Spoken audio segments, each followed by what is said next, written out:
Você ouve agora o podcast da Sétima Igreja Presbiteriana Independente de Sorocaba. Você está ouvindo mais uma vez aqui o podcast da Sétima IP de Sorocaba, o nosso Papo da Sete.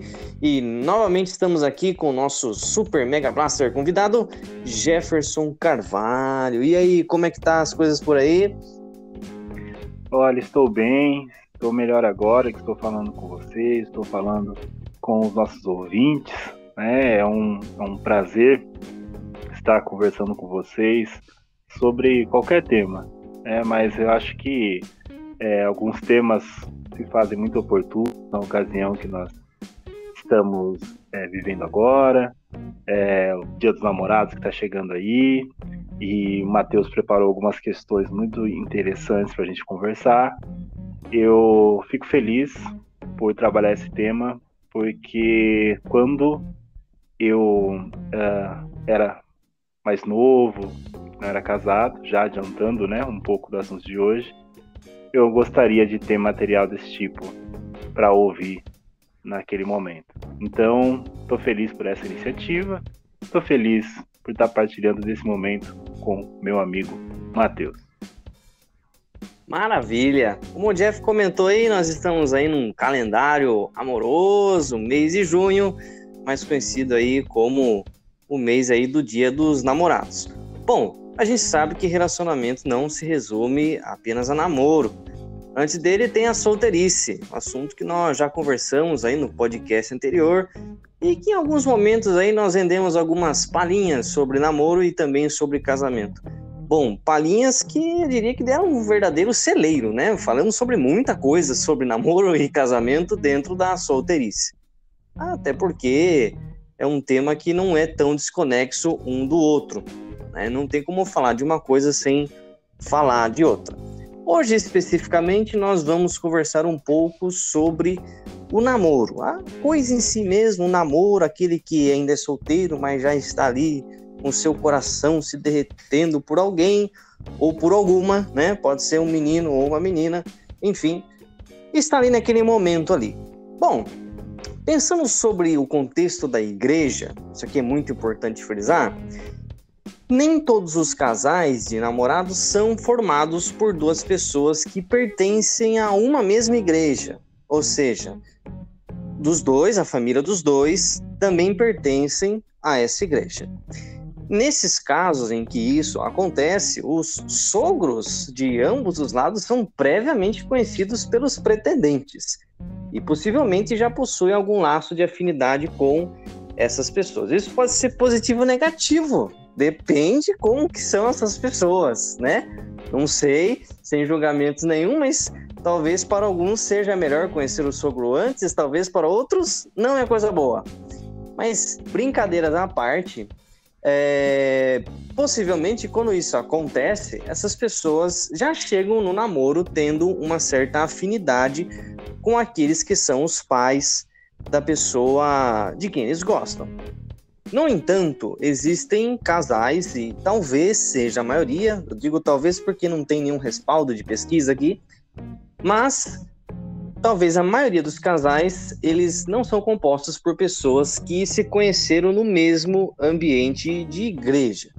Não que sejam de fé diferente, às vezes é um pouco diferenciado em algumas questões secundárias. Por exemplo, um presbiteriano que começa a namorar uma moça batista ou uma moça da Assembleia de Deus, mas não uma fé tão diferente assim. Mas sim de igreja diferente. E, portanto, quando isso acontece, os círculos sociais eles são um pouco distantes. O círculo social do rapaz é relativamente distante do círculo social da moça. E nesses casos, os sogros também não são conhecidos previamente, muito menos os cunhados, e por aí vai. Bom, eu me lembro da minha parte falando, né? A parte mais difícil para mim, depois de pedir a moça em namoro, foi adentrar o ambiente doméstico dela. Essa foi uma parte muito difícil. Eu não era estranho para ela, mas era para os seus familiares. Quando eu fui aceito por ela em namoro, instantaneamente eu me vinculei a mais pessoas. seus pais, seus irmãos, os cunhados dela, seus tios, primos e avó.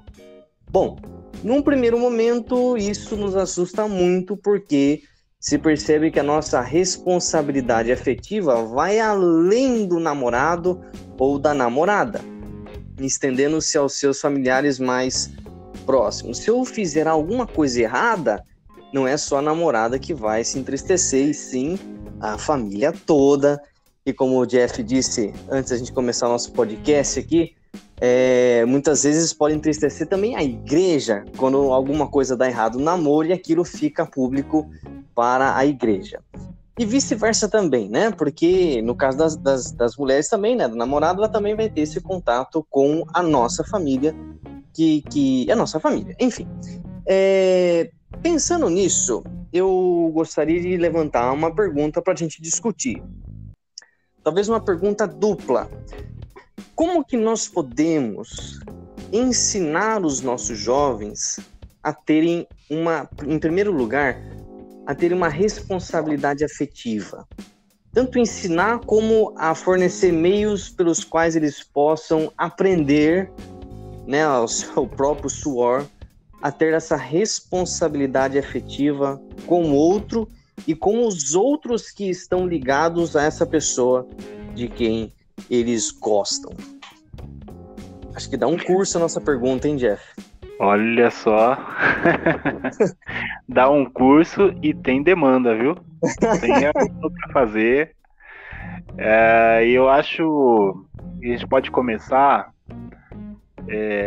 considerando que antes de tudo, antes de sermos maridos, esposas, irmãos de sangue, primos, pastores, namorado, namorada, sogro, sogra, nós somos em Cristo. Então, o que dificulta é que nós invertemos as coisas, nós colocamos outros títulos que nós recebemos, né? Nós colocamos o título, às vezes, de professor de escola dominical na frente de ser irmão,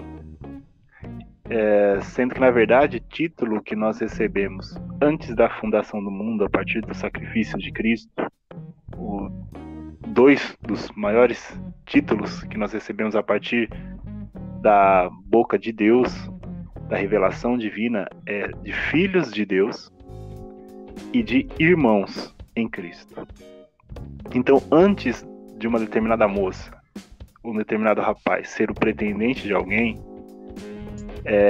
essa pessoa que a admira, que aspira estar futuramente junto com essa pessoa, deve olhá-la como uma irmã em Cristo, ou um irmão em Cristo.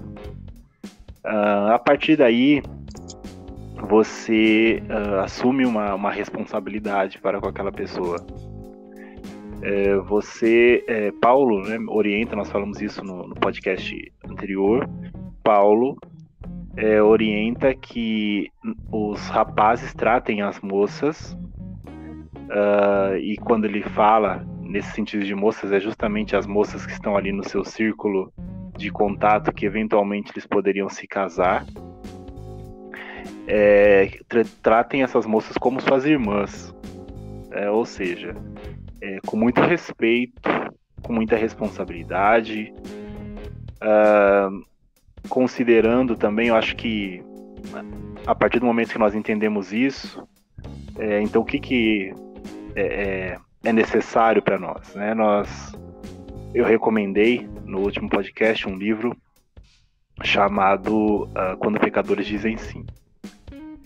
E esse livro ele nos relata bem uma coisa: a teologia, a cosmovisão teológica de alguém faz toda a diferença no relacionamento que ela estabelece.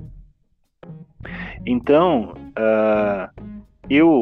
conforme a compreensão que eu tenho do reino de Deus, do meu papel enquanto igreja, enquanto o proclamador das obras de Cristo, eu me assumo, me sinto mais responsável para com o meu relacionamento. E também tenho dimensão do tanto de mal que eu posso fazer a alguém. Quando eu olho para os meus pecados, eu tenho dimensão do quanto eu posso machucar as pessoas com as minhas atitudes. E isso faz diferença, eu conhecer o meu pecado, o meu potencial de ferir o outro, e também, quando você tem uma teologia bem fundamentada, você conhece também o quanto o coração do ser humano, segundo a Bíblia, segundo Provérbios, por exemplo, Provérbios 4:23, o quanto o coração do ser humano é sensível e de lá vem as fontes da vida. Então, quando você olha o coração do ser humano com esse olhar sensível, você tem dimensão de que algumas coisas que acontecerem nesse coração vão marcar essa pessoa pro resto da vida. E embora eu, num término de namoro, por exemplo, vá sentir raiva, eu sinta raiva da outra pessoa, ou sinta algum tipo de mágoa da outra pessoa, eu preciso ter dimensão de que o que eu faço com o coração de alguém vai prolongar, vai existir, mesmo quando a minha raiva passar. Aquela ferida, ela vai se prolongar. Eu talvez nem lembre mais daquela pessoa, eu talvez nem tenha mais contato com essa pessoa, foi um término de namoro, acharam que iam se casar, por exemplo, e, sei lá, não deu certo, mas aquela ferida fica. E que vai ser curada lá na frente, pode ser curada lá na frente. Mas eu preciso ver que, ter responsabilidade de que às vezes as feridas que eu abro no coração das pessoas, eu não vou ter tempo de consertar e nem vou conseguir consertar. Por isso tem que tomar cuidado, porque outras pessoas vão sofrer com aquela atitude irresponsável que você teve para com o outro. Olha, sei que você me disse, fez lembrar de 3 textos. 3 textos. Vou conversar um pouquinho aqui. Primeiro, o Salmo 119. Eu tô pegando uma outra tradução aqui, porque o pessoal me julga com a minha NTLH. Não sei por quê, gente. O pessoal me julga. Eu julgo mesmo, viu? Ele está falando de mim, gente. Ele está falando de mim porque eu me desfiz de todas as minhas Bíblias na linguagem de hoje. Se você usa a Bíblia da linguagem de hoje, pode usar. Mas eu não uso mais. E uma hora nós vamos fazer um podcast sobre traduções bíblicas. Tive essa ideia agora. Isso foi uma indireta diretaça. Isso foi uma indireta diretaça. Tive essa ideia agora. Olha, é boa, eu apoio. Eu vou explicar. De muita raiva no coração. Eu vou explicar nesse podcast o motivo porque eu não uso a Bíblia na linguagem de hoje. Mas vamos tocar o barco aí. Vamos, bora. Salmo 119, versículo 9, fala assim: de que maneira poderá o jovem guardar puro o seu caminho? E daí vem a resposta na lata: observando segundo a tua palavra, observando segundo os seus mandamentos.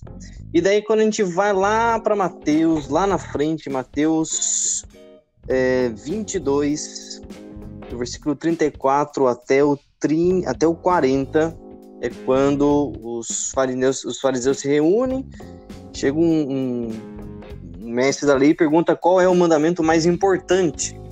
E Jesus diz aquilo que a gente já sabe, né? Amarás o Senhor teu Deus com todo o teu coração, com toda a tua alma, com todo o teu entendimento, e amarás o teu próximo como a ti mesmo. E esse segundo mandamento, né, essa segunda parte, né, amarás o teu próximo como a ti mesmo, reflete justamente isso que o Jefferson comentou.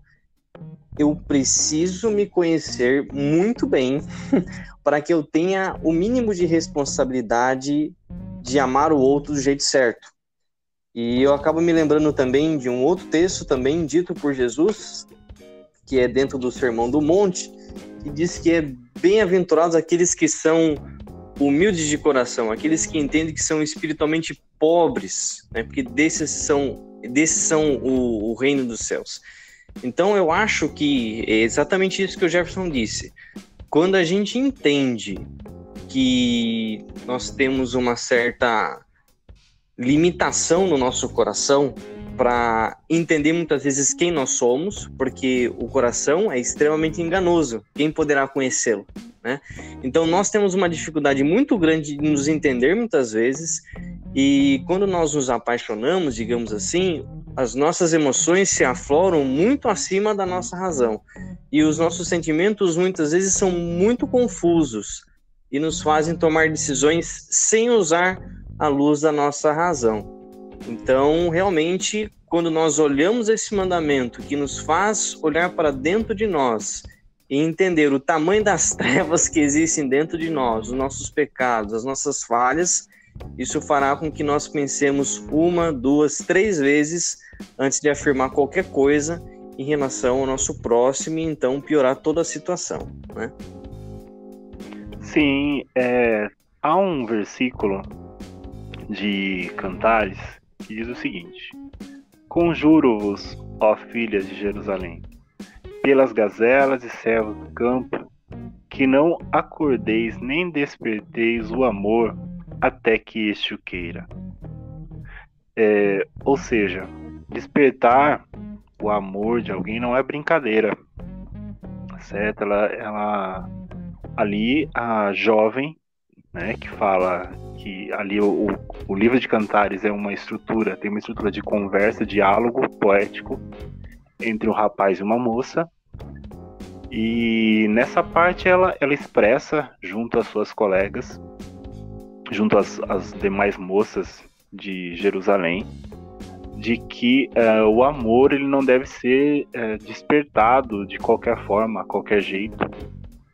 Afinal de contas é algo muito forte. Ela conta isso após relatar de que ela acordou e procurou o amado dela do lado dela. Ela não estava casada ainda, portanto não habitavam a mesma casa, e acordou procurando esse amor e saiu à noite vagando e procurando pelo seu amado,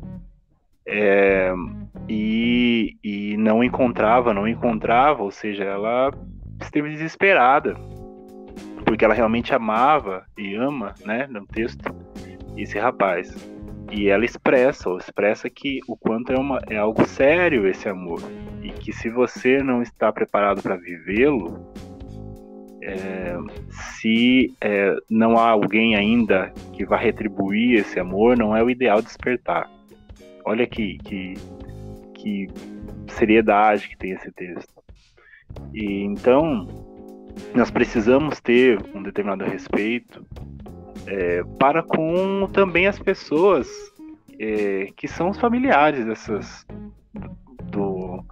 desse pretendente, dessa pessoa que você se propõe a despertar esse amor, porque são pessoas que investem também um tempo, investem uma dedicação nesse relacionamento. Nem todas, né? Às vezes você vai encontrar certos sogros e certas sogras que não são fáceis, né?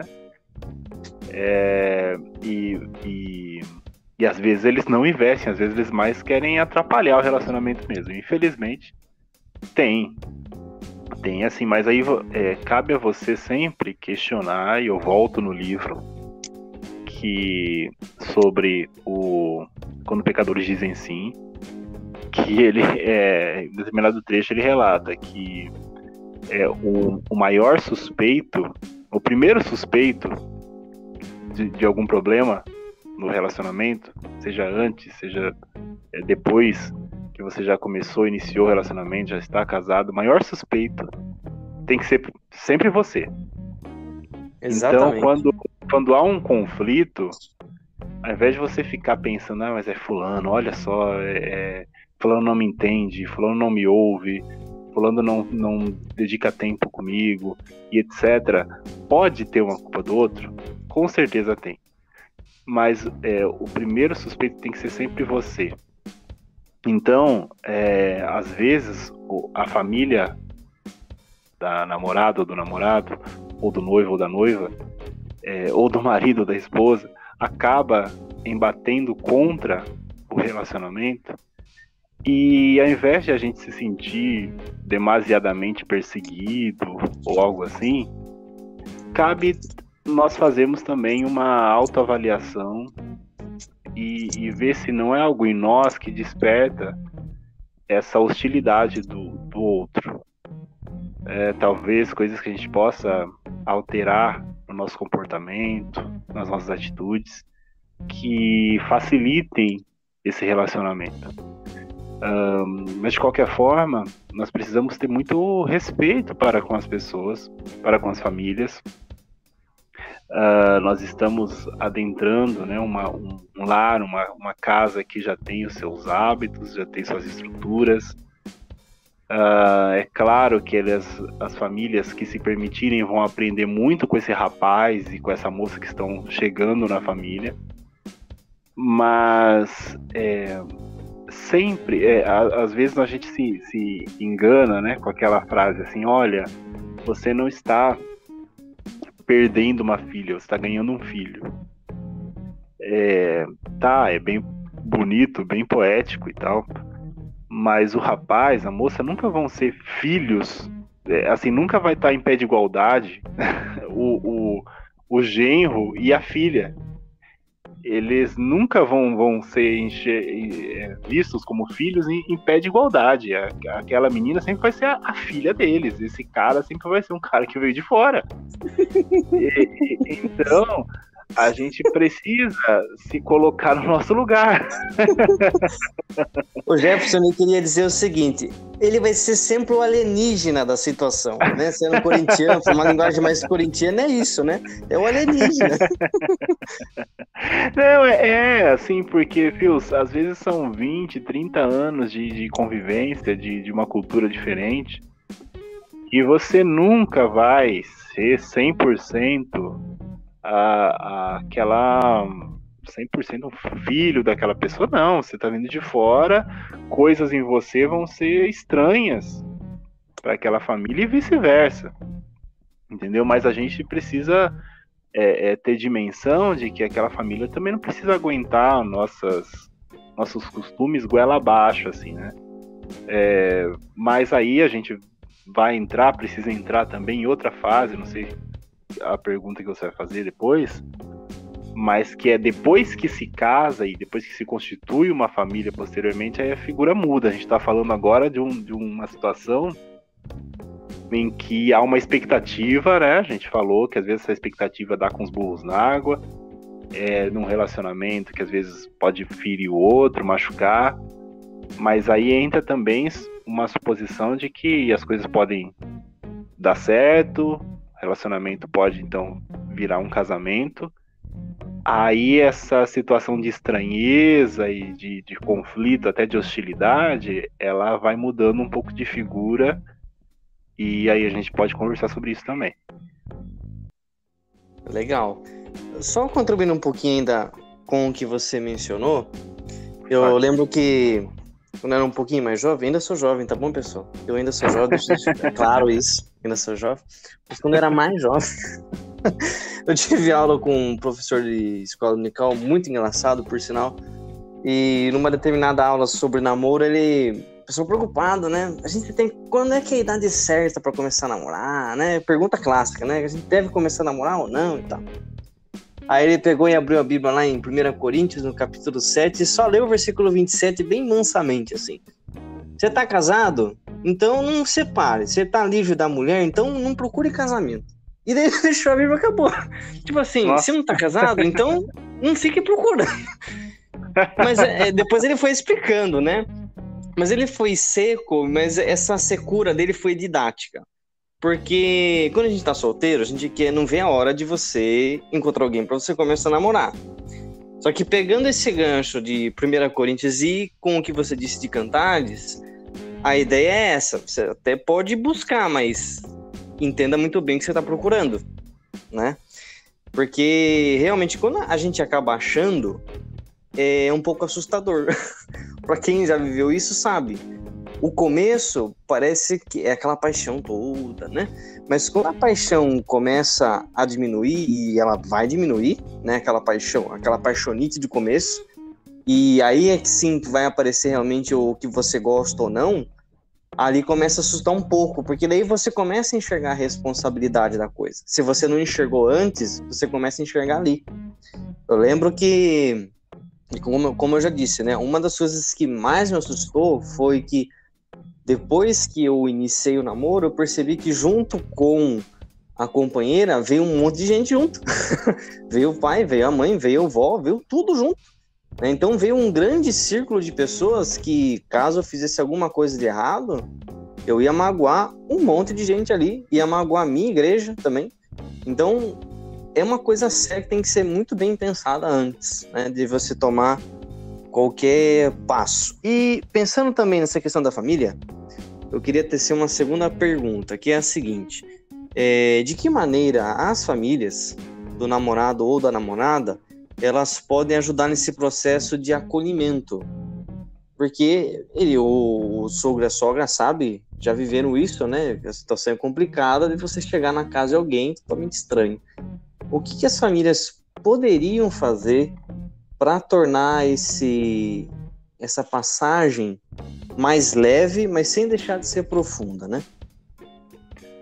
Então, antes de ir direto nessa resposta, queria frisar, colocar também como conclusão da pergunta anterior, que embora a gente tenha falado sobre essa responsabilidade, sobre toda essa questão, esse risco de machucar o outro, toda essa questão da hostilidade que pode acontecer com a família, os conflitos de hábitos e costumes, o fato de realmente você sempre ser o genro, por mais que você se ache como um filho, mas filho sempre vai ser a outra pessoa. Embora a gente tenha falado todas essas questões de responsabilidade de machucar o coração do outro, de porventura machucar, cabe a gente também expressar uma necessidade de paz e tranquilidade para você viver esse relacionamento. Então, assim, você precisa ter responsabilidade, mas você não precisa ficar afoito ou inseguro porque esses problemas existem, porque essas questões existem. As pessoas enfrentam esses conflitos, essas questões desde o início do mundo, certo? O pessoal fala assim, né, que quem saiu na vantagem foi Adão e Eva, que não tinham ali sogro e sogra, assim, seres humanos, né?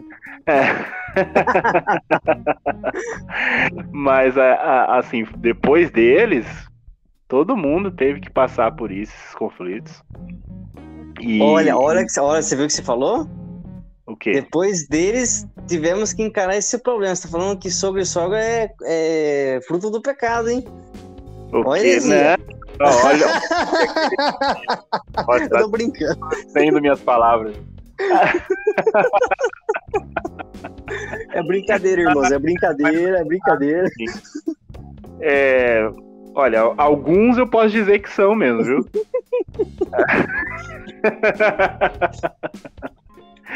Mas assim, o que eu posso dizer? Que esses conflitos são comuns, que os sogros e as sogras eles são uma bênção, mas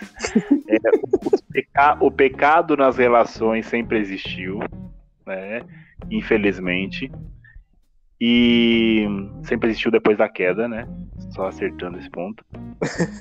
E aí é necessário tranquilidade, é necessário como eu disse, uma cosmovisão moderada sobre o que é a família, sobre o que é o relacionar, todos os níveis de relacionamento, né? O que é uma amizade, porque um relacionamento ele envolve amizade, o que é você cuidar do outro. A Bíblia tem uma teologia muito, muito evidente sobre o cuidado, sobre a hospitalidade. Então a gente vai falar, entrando já na questão dos pais, como os sogros, né, podem facilitar esse tipo de relacionamento, esse tipo de envolvimento, através da hospitalidade. Então, você, assim como o rapaz deve tratar a moça como sua irmã, assim como o moço deve tratar, assim como a moça deve tratar o moço como seu irmão, os sogros, eles devem tratar esse rapaz, essa moça que está adentrando a sua casa, com uma adequada hospitalidade de verdadeiros cristãos, certo? Me fugiu agora,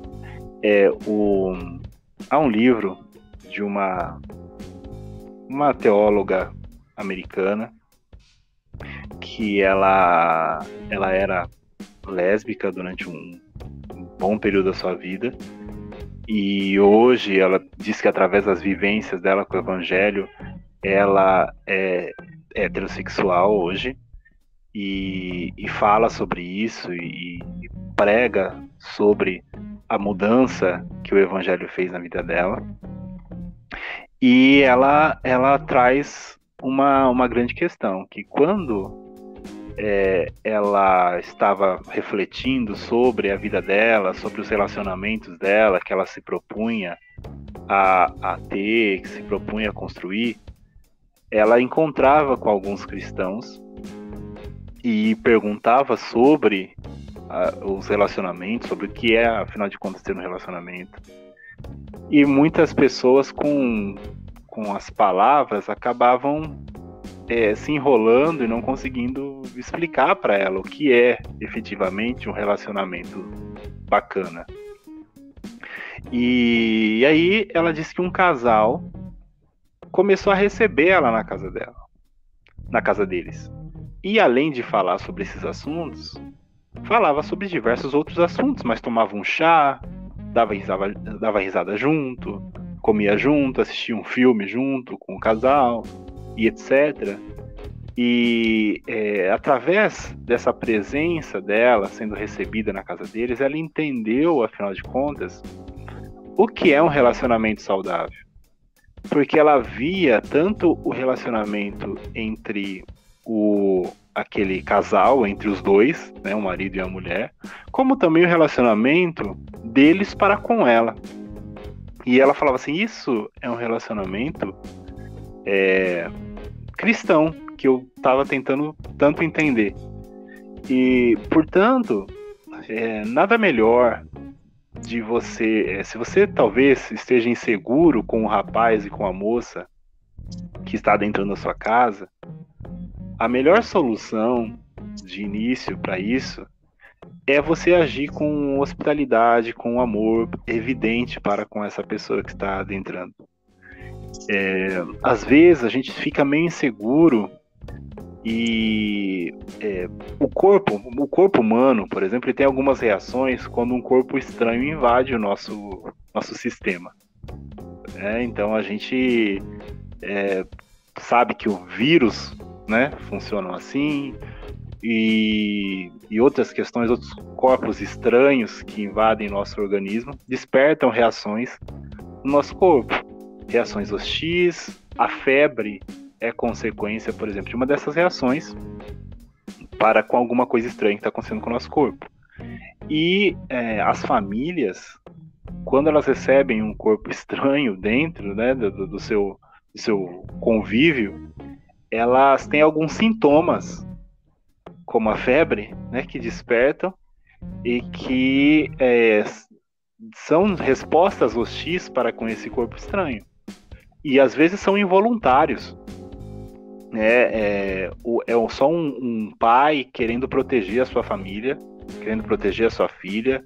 É só uma mãe querendo cuidar do seu filhinho, que era há pouco tempo atrás era um rapazinho, agora já é um homem feito e está buscando namorar, mas para os pais os filhos nunca crescem.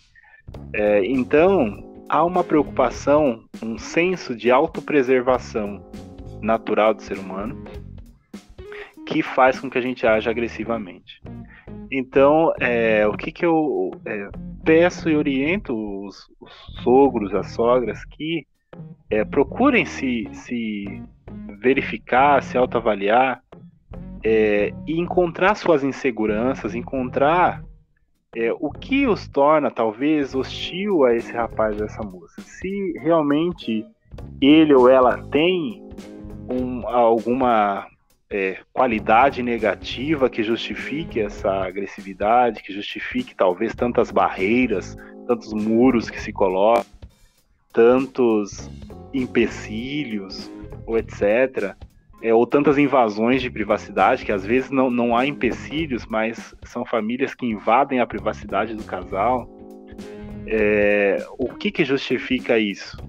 Essa autoavaliação é importante, a hospitalidade é importante, e também você verificar a questão da hostilidade. Às vezes a gente é agressivo e a gente não entende o porquê. Às vezes tem muito mais a ver com a gente do que com o outro.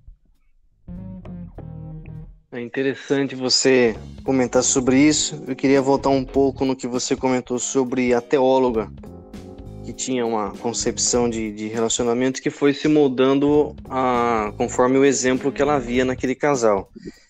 Eu estava lendo hoje um artigo muito pequenininho que falava sobre essa questão da hospitalidade e comentava sobre um versículo de Coríntios, mas eu não lembro agora se é a primeira ou segunda. A Bíblia está na NTLH não marcada. Tá vendo? É obra do inimigo. A Bíblia é nova, gente. A Bíblia é nova. Eu não consigo achar. Mas é aquele versículo que fala que nenhuma tentação que nos sobrevém é sobre-humana e que Deus sempre nos dá um escape para qualquer tipo de tentação. E o autor do artigo, ele dizia que você já parou para imaginar que talvez a sua casa é a válvula de escape da tentação de alguém? E talvez ele até tenha pensado nesse caso dessa teóloga, ele não mencionou, mas é muito parecido, né? Porque a hospitalidade daquele casal, ela de uma certa forma trouxe uma nova concepção para essa mulher e fez com que ela conseguisse ser forte diante das tentações e se fortalecer no Espírito Santo. Então, eu diria que a família, né, da namorada ou do namorado, que eles tenham essa visão que muitas vezes pode acontecer, né? Essa hospitalidade deles auxiliem em erros que essas pessoas têm, né? Sim. E por um outro lado, pode comentar, Jefferson. Não, eu ia comentar que quando você identifica que uma determinada pessoa ela está adentrando a sua casa e ela está procurando se achegar, é um momento de você transmitir a luz de Deus, de você propagar o evangelho também. Então, assim, tem essa questão das tentações, mas todo espaço, toda oportunidade que Deus te dá de promover o evangelho, mesmo que se fale assim, mas esse rapaz que está se achegando, ele é muito cristão, eu conheço a família dele, ele cresceu na igreja e etc, então ele já sabe tudo o que tem que fazer, ele já sabe como tem que tratar a minha filha, ele já sabe as tentações que devem ser evitadas, mas acontece que na prática aquele casal ele precisa de acompanhamento de pessoas mais velhas. E esses pais, esses sogros que estão ali, eles estão recebendo uma oportunidade única, que é a de guiar um casal, respeitando as particularidades desse casal, respeitando até a privacidade deles, mesmo não sem serem casados ainda, eles precisam de tempo para conversar, para planejar coisas, mas é uma oportunidade que esses pais têm de demonstrar a graça que eles têm na casa deles para esse rapaz, essa moça que está chegando. Exatamente. E assim, e até além de questões de pecados, de erros, mas também a oportunidade de você vivenciar algumas referências que às vezes você não teve. Então, por exemplo, uma hipótese, né? digamos que você tem ali um rapaz que, sei lá, cresceu apenas com a mãe, né? O pai abandonou, não sei, histórias desse tipo. E ele chega naquela família, e a família da mulher, né, da menina, ela é bem estruturada. Você tem um pai e uma mãe que se dão bem, você tem uma família, né, o círculo mais, além do pai e da mãe, dos irmãos, você tem tios muito próximos, uma família que sempre está reunida. Isso é uma referência que ele não teve na família dele, e que nesse relacionamento ele vai acabar aprendendo e vai reproduzir também na casa dele. Então também é um ambiente que você consegue observar outras possibilidades, e sozinho essa pessoa não veria, né? Às vezes até tem de ambos os lados boas referências, mas com algumas diferenças que talvez do outro lado são mais saudáveis. Às vezes você tem uma família que é muito bem estruturada, mas que ela é mais distante uns dos outros, e uma outra família que é mais aproximada, os primos se veem bastante, os tios se veem bastante, uma família que se reúne, família unida. Os dois lados são bons, mas parece que de um lado parece que tem mais afetividade. Por que não copiar, né? Então acho que é os dois lados, né? Aprimorar coisas boas e se precaver contra coisas que são ruins também, né? Sim, e acredito que você sempre identificar questões, e eu repito, eu friso agora em outro aspecto, de você sempre avaliar essas questões internas.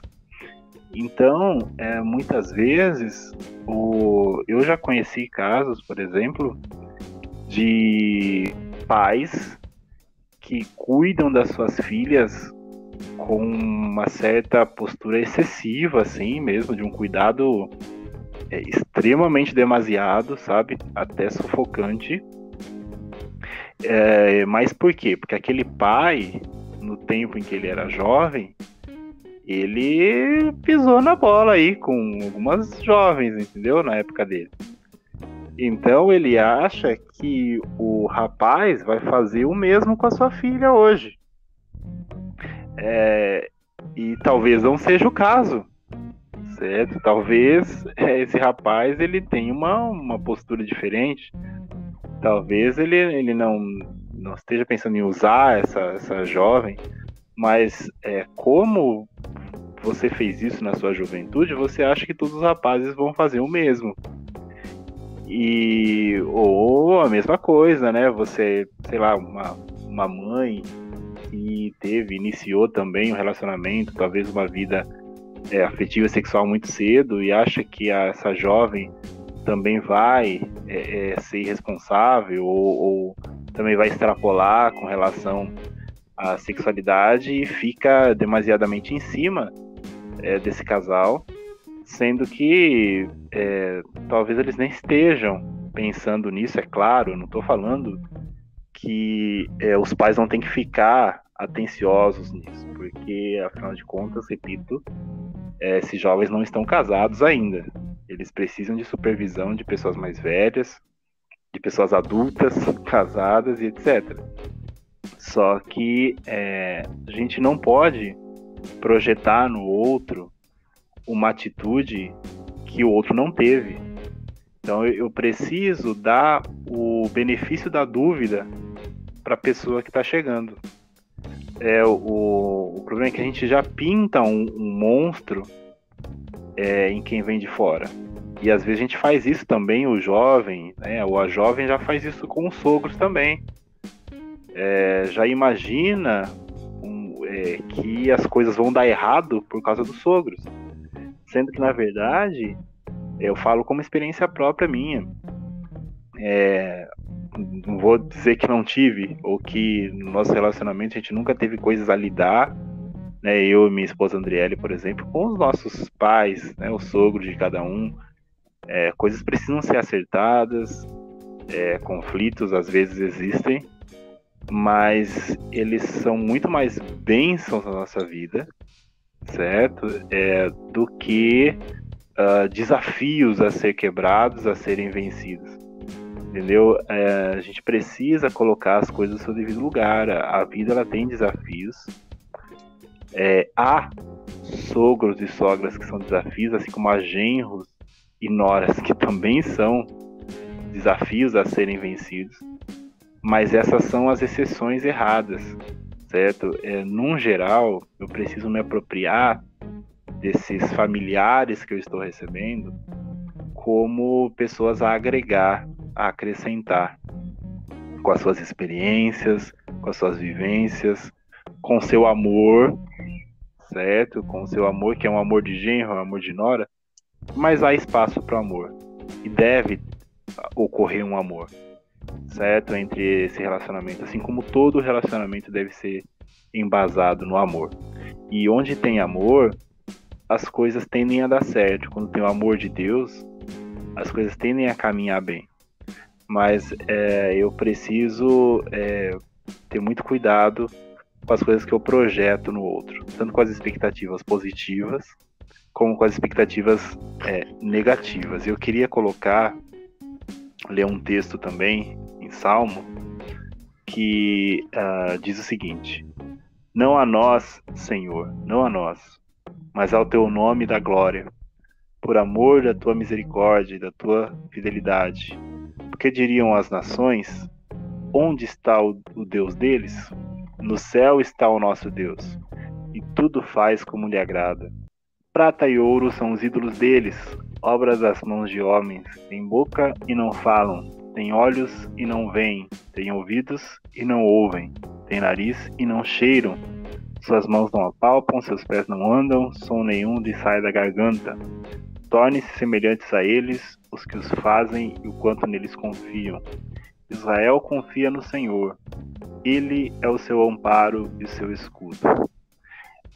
O que eu quero trazer com essa leitura, que fica no Salmo 115, é que nós precisamos sempre tomar cuidado com as expectativas positivas e negativas sobre as pessoas. Porque às vezes nós colocamos elas em pedestais, e quando digo pedestais, pode ser pedestais mesmo de ruins, né? A gente coloca aquelas pessoas como o mal que está invadindo, o mal que está surgindo. Meu relacionamento não vai ser feliz por causa dos meus sogros. Eu não gosto dos meus sogros, gosto da minha esposa, mas não gosto dos meus sogros porque eles não têm nada de bom. E a gente coloca certas pessoas como a solução dos nossos problemas, e a gente está errando porque a gente coloca elas como ídolos.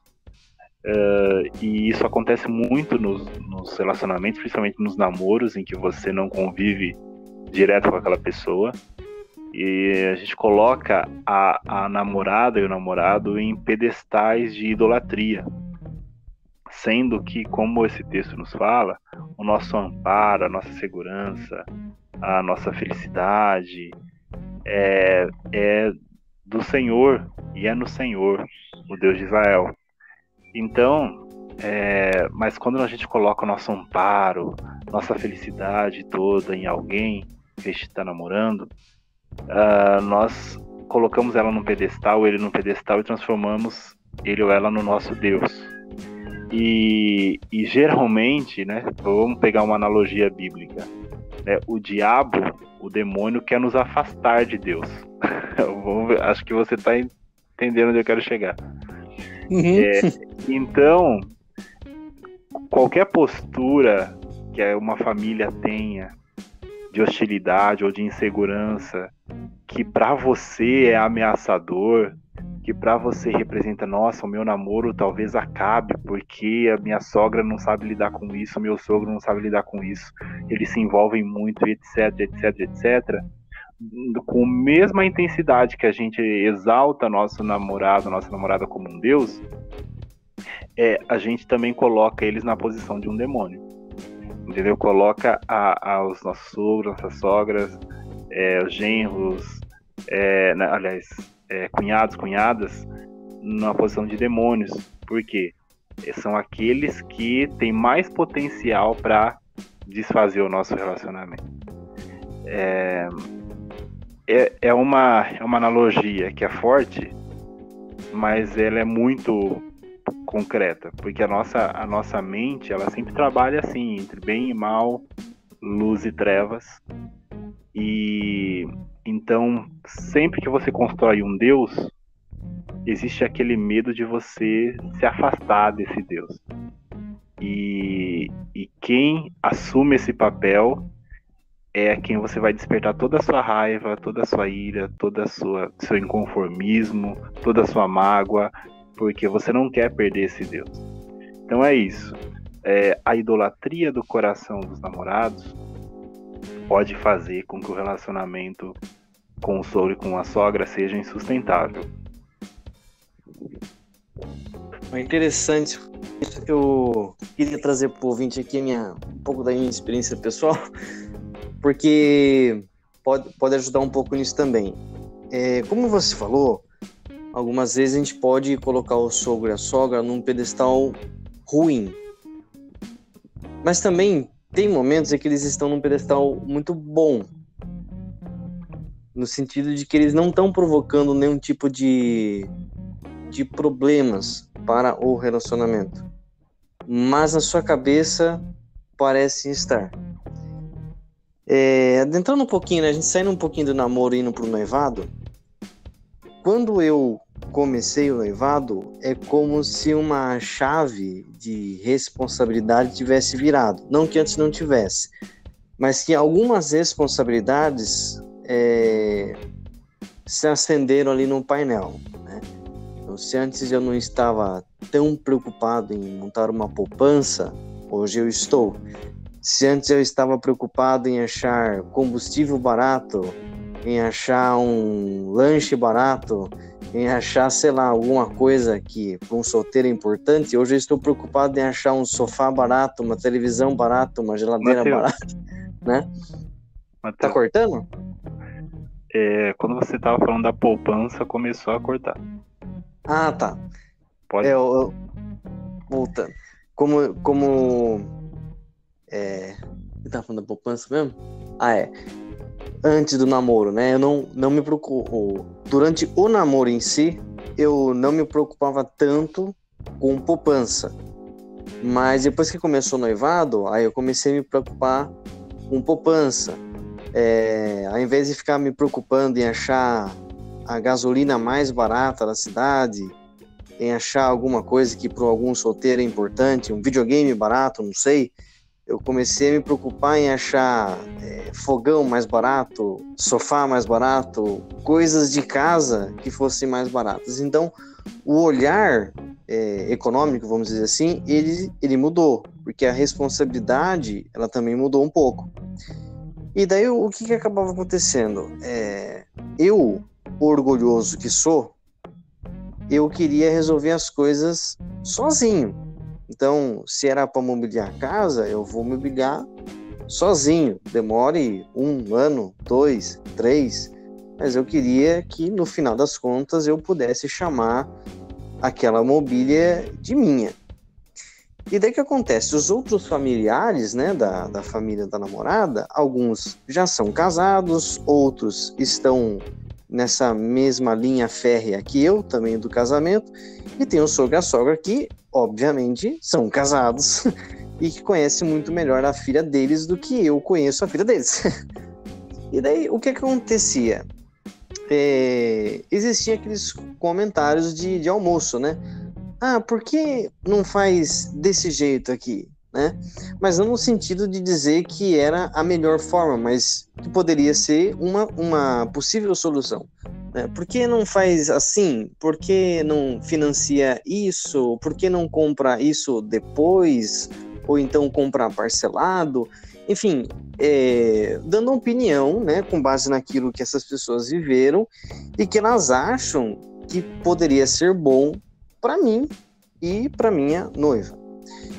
E daí o que acontecia? Eu particularmente eu não falava nada, mas eu ficava muito irritado por dentro, porque eu queria resolver as coisas sozinho. Aí conversando com a noiva e também com essa pessoa que está presente no podcast aqui, chamado Jeff, esse rapaz aí, ele falou o seguinte para mim, e eu guardei muito bem, que orgulho não paga as contas e também ninguém mora debaixo do orgulho. E apesar de ser uma resposta bem dois pés no peito, foi eficiente.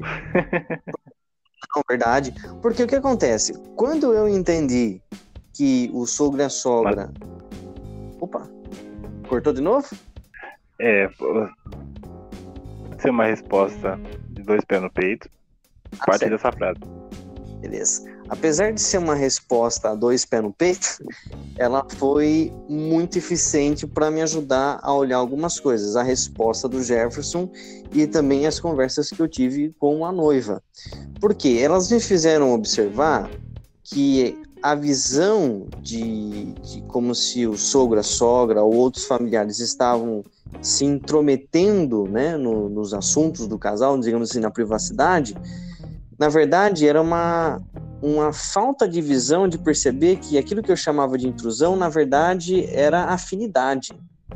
Porque se o meu pai e a minha mãe comentassem alguma coisa, eu entenderia que eles estavam tentando me ajudar. Mas se o sogro e a sogra diz alguma coisa, significa que eles estão se intrometendo. Só que isso não é verdade. E isso me ajudou de uma forma, não que antes eu não fizesse, mas hoje eu faço com uma visão muito mais clara, que é, a todo momento, do portão para dentro ou do portão para fora, eu estou a serviço daquela família, porque nós somos chamados para isso, para servir, né? E o legado, né, do serviço é a humildade. Então, quando nós servimos o nosso sogro, a nossa sogra, nós conseguimos criar com eles um vínculo de afinidade, que eles conseguem conversar com a gente, conseguem dar as suas opiniões, sem ter medo de serem vistos como os dragões, né, da situação, e não nos tratar como filhos, como o Jefferson disse, mas realmente nos tratar bem, de tal forma que essa bênção que eles querem transmitir para nós, os genros, ela também vai recair sobre a vida da filha delas, e o contrário também, quando é a nora na casa do namorado. Então, o que eu diria, né, quando mais para frente ele ficar mais velho, o que eu diria para um jovem que me perguntasse seria isso: olha, acima de tudo, sirva, seja humilde, né, porque realmente o orgulho não paga as contas e também não é telhado para ninguém. Assim, se quer a receita para um relacionamento e para um casamento, um noivado dar errado, é eles se isolarem. É o casal achar tudo bem. Essa é as coisas darem errado. Um dia eu estava conversando com um casal que infelizmente o relacionamento deles está em frangalhos, assim. Nossa, que gíria antiga, né? Mas o relacionamento... Alguém se entregou. Pois é. O relacionamento deles tá detonado, que já é uma gíria também antiga. Mas o relacionamento tiveram oportunidade de salvar esse relacionamento se eles tivessem quebrado seu orgulho e tivessem chegado, por exemplo, para sua liderança, para o seu pastor e falado assim: olha, a gente precisa de ajuda. Nós não estamos conversando, não estamos dialogando, nós não entramos num consenso com relação à vida financeira, isso está minando a nossa casa. Nós não estamos bem para conduzir determinadas coisas na nossa família, determinados planos de vida, e precisamos de auxílio de casais mais velhos. Eles não tinham coragem de procurar pessoas experientes para aconselhá-los, eles achavam que os dois tinham capacidade de resolver tudo sozinhos, e que já sabiam tudo e que bastava eles olharem, assistirem algum vídeo do YouTube, um podcast, ler um livro X, e eles já conseguiriam resolver aquilo. Mas chegou num ponto em que não tinha mais solução. Hoje eles não conseguem um olhar para a cara do outro. Eles não conseguem conviver juntos. Estão casados, estão juntos. Tem vários laços que os unem com relação ao casamento, né? Porque quando você se une com alguém, você assume vários compromissos com outra pessoa. Mas o coração dessas pessoas já não tem mais um compromisso. Porque eles quiseram resolver tudo sozinhos. E isso em todos os sentidos precisa ser observado, porque nós precisamos das outras pessoas. Não é vergonha nenhuma precisar do outro. Não é vergonha nenhuma chegar para os sogros, por exemplo, e falar assim: nós precisamos de ajuda. Eu preciso de ajuda.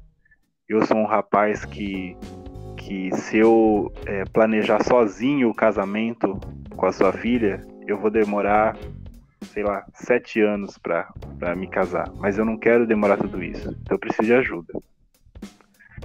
Vocês querem que a gente se case também mais logo? Então eu quero trabalhar junto com vocês para isso. Eu me surpreendi, Matheus, sabe? Que a quantidade de pessoas que se unem em prol da maternidade, depois que eu me tornei pai, eu vi quantos grupos de Facebook, de WhatsApp e etc. tem, que as pessoas trocam, doam roupas de bebê, doam carrinhos de bebê para quem tem uma determinada necessidade, sei lá, desde bebê conforto até fraldinha, até fralda mesmo, até comida de criança, tipo, tudo que não serve mais para mim, eu ajudo e sirvo ao outro. E tem muita solidariedade entre os pais e as mães jovens, assim, sabe? Que estão vivendo a maternidade, que porventura podem passar por alguma necessidade. E é muito real isso. Porque hoje, por exemplo, você não vive... não é simples você construir um lar. Não é fácil, não que fosse fácil há gerações atrás. Cada época tem sua dificuldade. Mas hoje, você não consegue só um do casal trabalhar, por exemplo. Você precisa que os dois estejam trabalhando. As convenções sociais de um casamento exigem muito mais dinheiro. Antes era só você reunir com seu pastor, com sua igrejinha lá, sem muita firula, e aí o pastor fazia a cerimônia, ok, cada um ia para sua casa, no máximo ia para lua de mel, o casal, né, e os convidados iam embora, comia alguma coisa junto só para confraternizar, e seguiam casados, né, com seu lar e etc. Hoje um casamento é muito caro. Então, a cerimônia em si, né, eu digo. E a gente precisa ter essa consciência de que a gente precisa de ajuda. Não é vergonha nenhuma a gente precisar de ajuda. E essa questão de servir é muito interessante. Porque o serviço faz parte da vida do cristão. A palavra diácono, por exemplo, na sua raiz grega, ela é usada tanto para o diácono, ofício da igreja, como para nós cristãos que devemos servir as pessoas. Então, você adentrar numa casa com uma posição de servir, de ser útil, sabe? Eu conheço um rapaz que evitou, por exemplo, que um assalto acontecesse na casa da sua namorada, né? Porque ele estava lá com o pai da moça. O pai já tinha determinadas condições físicas muito precárias, né, devido à idade, o pai da moça. e ele não conseguiria reagir nem a ponto de fazer barulho, de amedrontar, por exemplo, um ladrão que entrasse na casa, mas aconteceu dessa casa, alguém tentar entrar nessa casa e o rapaz, claro que ele não foi lá reagir, brigar com o cara, mas ele fez um barulho, ele agiu como homem ali naquela ação e inibiu aquilo aquela invasão não aconteceu. E isso é um exemplo de coisa, assim, mas às vezes o rapaz, ele vai comprar uma mistura, por exemplo, num domingo para aquela família, já ajuda muito, sabe? Sim.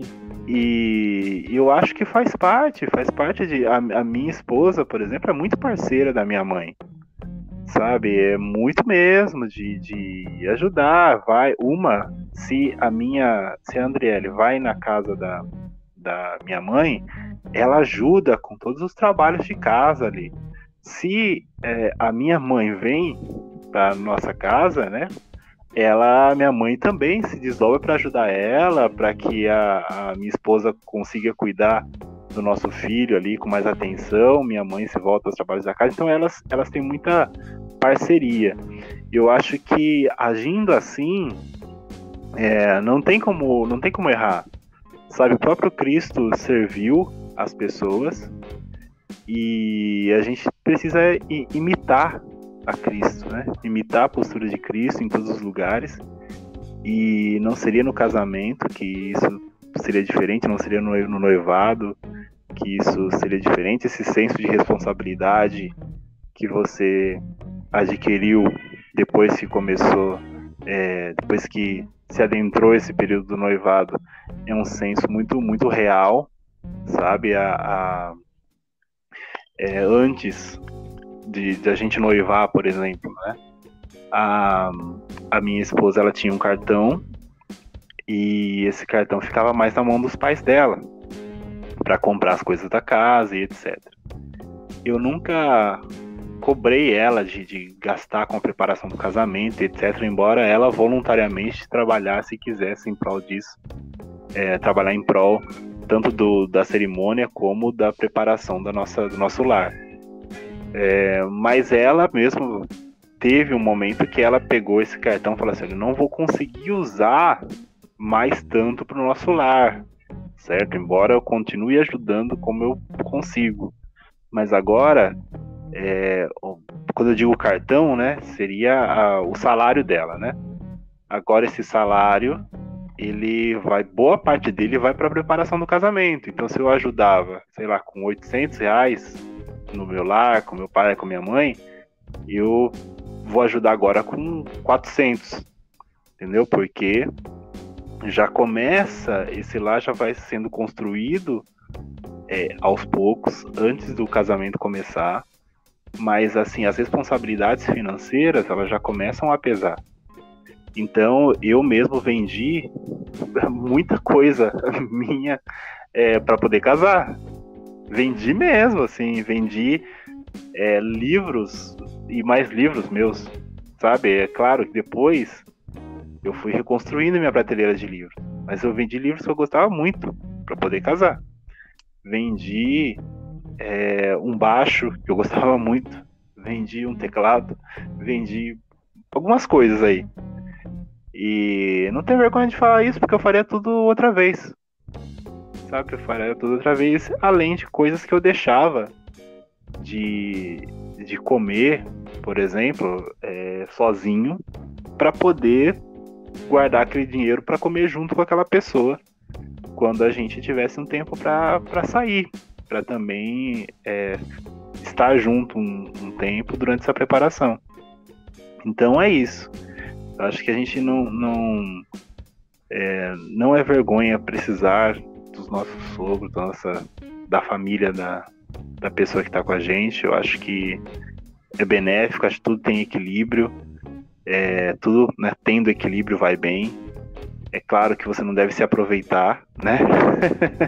Sim, tem gente lógico. que extrapola, e também você deve ficar atento, né? Porque as pessoas também não têm tanto equilíbrio quanto poderiam ter. Você pode precisar, mas você também deve colocar um pouco de si ali também. Porque às vezes as pessoas tendem a jogar um pouco na cara da outra pessoa quando tem algum conflito aqui ou ali, né? Ah, porque, né, a gente ajudou isso, a gente ajudou aquilo. Mas se você pensar nisso, você cai no orgulho. Entendeu? Exatamente. Isso. E aí você, na verdade, o que alimenta o nosso orgulho é justamente a gente pensar assim, não, depois eu vou ficar na mão da pessoa. A pessoa vai se aproveitar, vai sempre ficar jogando na minha cara, que colaborou isso, que deu aquilo. Mas cara, né, ou moça, você que tá assistindo, sabe, relaxa, sabe, as pessoas, elas podem porventura fazer isso mesmo, tá? Mas, sabe, você tem as pessoas para contar, você não dá para você contar com as coisas, você tem que contar com as pessoas. Isso, exatamente. Isso, então assim, sabe, abraça as parcerias, abraça as ajudas aí que tudo dá certo. É aquela coisa, né?